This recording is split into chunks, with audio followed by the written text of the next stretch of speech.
Mayong hapon, ayan ang Butuan On News Update sa Butuan City Public Information Office.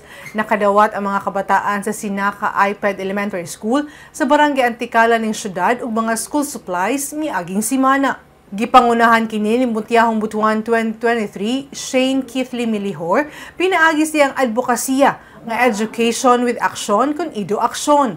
Gihingos ganya kini nga advokasya kay dako iyang pagtuo nga usa sa isyu nga kinahanglan ni address sa komunidad mao ang mga kabataan nga wala nahatagan og oportunidad sa pag-eskwela, kadto mga out of school youth o bisan pa man kadto mga estudyante nga nag-ilisod pag-eskwela. Gipili niya mismo ang Sinaka iPad Elementary School tungod nakita niini ang kakulangon sa mga learning materials nga usa sa factor nga nung naglisod ang mga estudyante. Pinaagi sa mga partner stakeholders na hatagan sab og mga loot bags, wristwatch, mga lunchbox, snacks, slippers ug mga sinina ang mga bata. Duna sab naghatag og kwarta nga gidugang nila og palit sa mga panginahanglanon.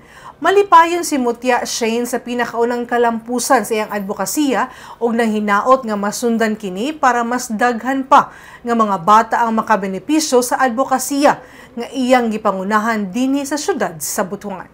With the collaboration of all the sponsors and all the partners, I can really say that with this advocacy, this aims to provide service action, wherein we can help open doors of possibility with education.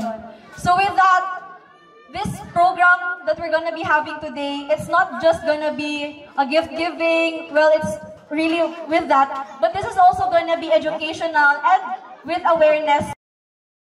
Ug makatong updating adlaw alang sa bang mga updates, follow like ang official Facebook page, TikTok, Instagram o Twitter account o subscribe sa YouTube channel sa Butuan City Public Information Office. Ako si Charmaine Awitan. Daghang salamat.